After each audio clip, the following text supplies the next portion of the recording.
For the past few years, I've experimented with yoga.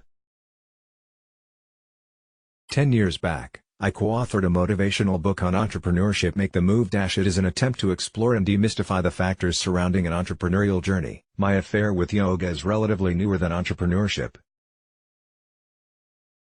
It didn't happen at a yoga gym, or with a yoga guru, but through ways of learning through reading and melding it in my daily routine. In a short span of time, yoga had created an ineffable symphony in my life, and helped me imagine ways of how I can help entrepreneurs like you.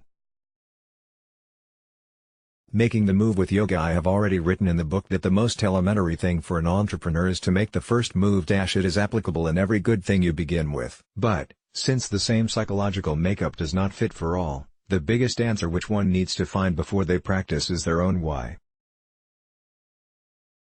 In this case, why should they juxtapose yoga and entrepreneurship at the same time?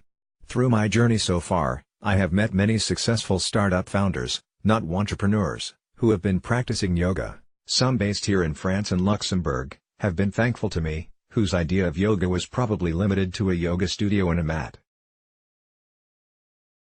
It is important to understand that when I say the word yoga, I am not talking about taking a few casual stretching or doing an asana, but controlling the mind, the body and the spirit, while one is engaged in slow physical movements. Yoga is more about celebrating the Trinity, and an entrepreneur for this purpose, is someone who needs to balance out various cognitive signals. In my book Make the Move, Demystifying Entrepreneurship, anatomy of an entrepreneur has been subclassified into fire, knowledge, and passion. Once you consider this anatomy, you should also know that it is important for an entrepreneur to balance the Trinity, while letting it ignite. And, yoga, like a nuclear reactor, can help manage the constituents of our entrepreneurial anatomy. The point here is not to find if it has a sine qua non. Reading books about yoga like Mudras for Modern Life will help one introduced to the influence of yoga. But for an entrepreneur, yoga can have deeper influences than that for anyone else. An entrepreneur understands how to respond in difficult karmic situations, similar to when you are in a pose where you need to react diligently. Yoga helps you understand how you will respond to tricky, unforeseen situations in business and life experientially. The famous science fiction writer William Gibson once quoted, "We see in order to move, we move in order to see." As an entrepreneur, it's always important to swim against the current, and interestingly, some postures help gain an alternative perspective. For many days in my daily routine, one of the major yoga postures would include the inversion asanas, upside down.